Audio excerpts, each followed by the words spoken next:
Assalomu alaykum azizlar. Uybekasi kanaliga xush kelibsizlar. Bugun biz sheflera gulini qayta boshqa tuvakka ekamiz. Men bitta narsani aytmoqchi edim. Mana bu sartavoy sheflera. O'tgan yil olganman. Buni men ko'paytirdim. Bolachasi bor. Ancha katta bo'lib qoldi. Mana buni bolachasi.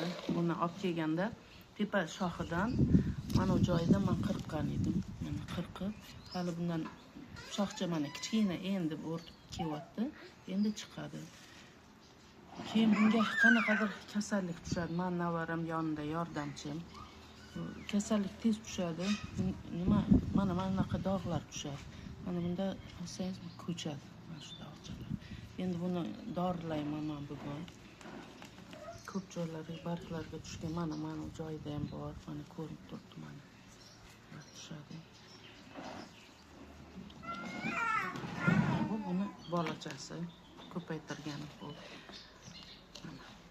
Endi men yana boshqa yashil sheflerani ko'rsataman sizlarga. Bu o'zim qirqib buni ko'paytirganman, ancha ko'p bu gulimdan. Bugun bu gulimni qayta o'tkazamiz. Injiqmas. Bunaqa bergan hamma dorilarim, bu quygan dorilarim, kelajeliza yoki kalimonofosfat, NPK 20, 3/20 lik o'shalarning hammasini yaxshi qabul qiladi. Barglari yaltirab, juda chiroyli bo'ladi. Bu hozirgi holatda bu barglarni yuvish kerak. Ancha bo'lma hovliga olib chiqib qo'yganman. Cho'miltirishim kerak. O'shancha bu chang bo'libdi. Hovlida bilasizlar, shamol bo'ldi, boshqa bo'ldi. Hozir buni tayyorlaymiz.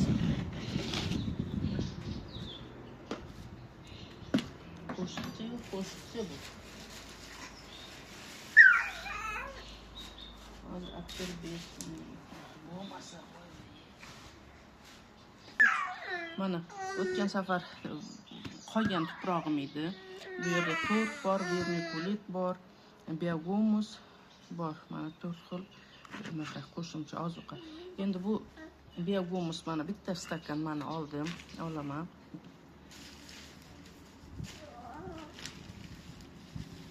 Mana 2 stakan qo'shdim. Endi 4 dan qo'shamiz 2 stakan.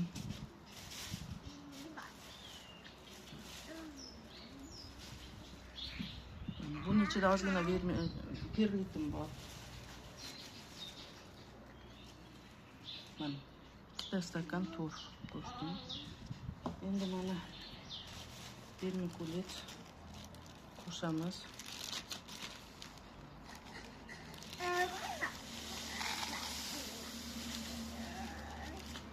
Mana 1 stakan. Bu vermikulitda tuprog'imiz yengil bo'ladi. Gullarimiz qiynalmaydi. Nafas olishga, suvlar yaxshi o'tadi, turib qolmaydi.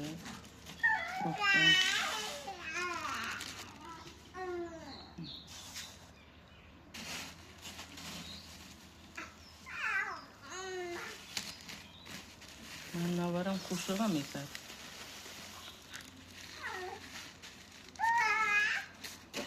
Mana perlit qo'shdim.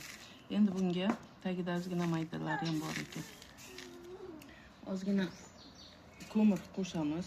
Ko'mir emas, o'tin, chala yongan o'tinni maydalab qo'shamiz. Bu gulimizning ildizi kasallanmasligiga yordam beradi, immunitet baland bo'ladi, tuproqqa ozgina kislinka beradi. Har xil zararkunandalar ilakishmaydi. Bu qop-qora bo'lib ketdi bu. Ko'mirga aralashtirib qo'yamiz tuproqni.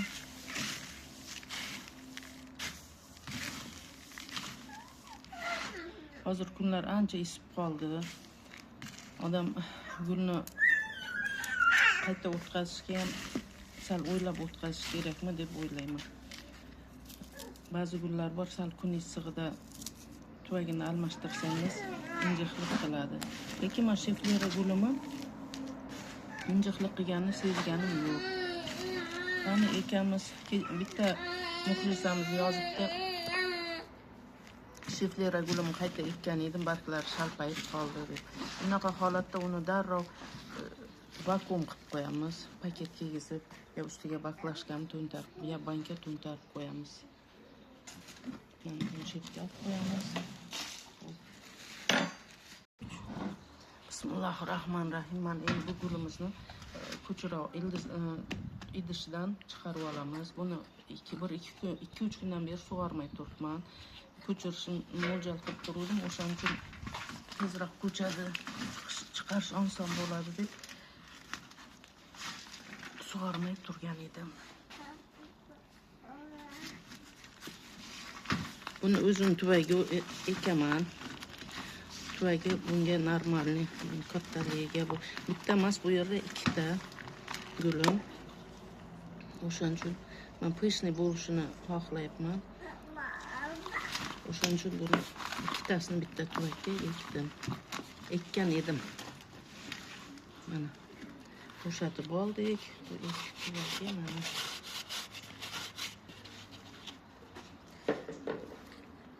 tagidagi po'kaklar. Bu po'kaklarni qaytib o'ziga solaman, ishlataman.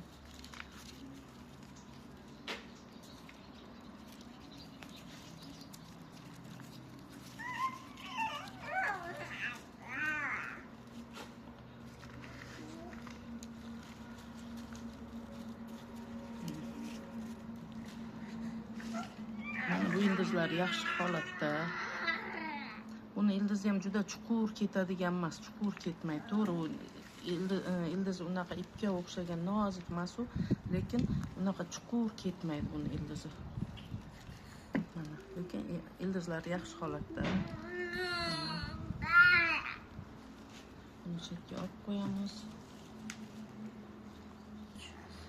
Mana endi bu gulimizni olamiz. Bu yoqda oldin tuprog'ini solamiz. O'zini eski tuvagini ishlatdim. Chunki bunga mos bu tuvak. O'shaning uchun ichini yuvmadim, o'zini tuvagi bo'lgani uchun.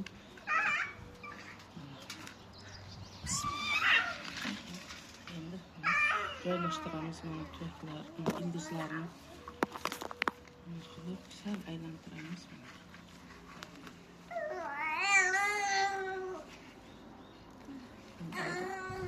Bittasini joylashtirib olamiz oldin. Sof tuproqlarni bu tomonga tashlayman ko'proq. Endi ikkinchisini men ushlab turaman. Sal u suvga bu o'rtacha bu gulimiz. Unaqa suvxo'r emas, yo kam ham ichmaydi, o'rtacha qabul qiladi suvni. Yozim bu yam-yashil bo'lib turadigan gulimiz.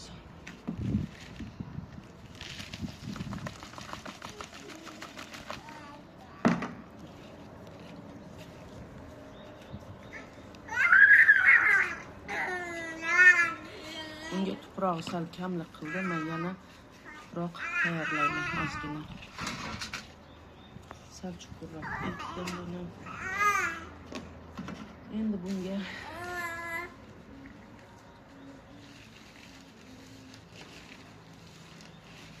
mana 1 stakan biogon soldim.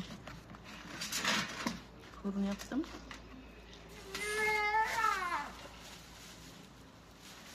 Mana 1 stakan tuz solaman. Mana vermikulit solaman. Bir siqim solaman. Mana yetadi deb o'ylayman.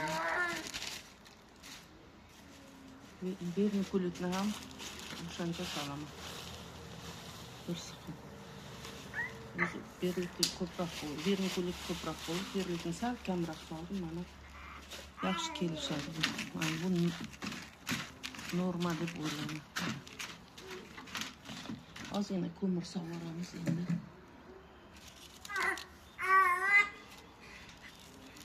Ko'mirni juda ko'p sovorishim kerak emas, chunki bu kislinka berib yuboradi. Anaqa ko'mir tuproq nordon bo'lib ketishi mumkin. Mana endi buni yog'ga qoshiqda solamiz. Ko'rinyaptimi? Bu mana shunaqa yengil tuproqni juda ham yaxshi ko'radi. Ana shehlerani birinchi marta shunaqa tuproqda ekkanimda shunaqa o'sishi tezlashgan. Barglari yaltirab, juda ham chiroyli bo'lgan.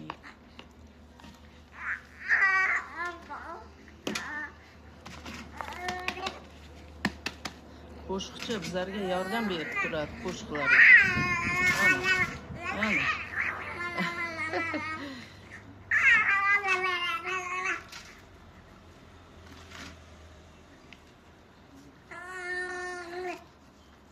Ana bo'ldi deb o'ylayman. Ozgina bosib qo'yamiz.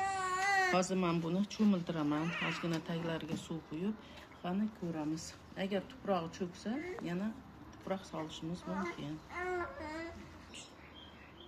Mana azizlar, sheflera gulini ekib bo'ldim, cho'miltirib chiqdim.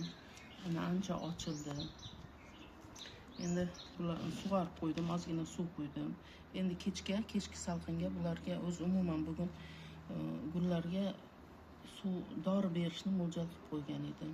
Bugun sizlarga agar ulgursam xelat jelezani qanaqa qilib gullarga berish kerak, shuni ko'rsataman. Xudo xohlasa. Temir moddasi bu gullarga nima deydi, zarur modda. Tindirilgan suvga solib, ularga suv beramiz, xelat jelezani. O'zi ancha bo'lib ularga quymagan edim. Ham sizlarga ko'rsataman, ham bahonada gullarimga ozuqa beraman. Sog' bo'linglar, salomat bo'linglar. Kelasi gal g'oyibona uchrashguncha Allohga omonat.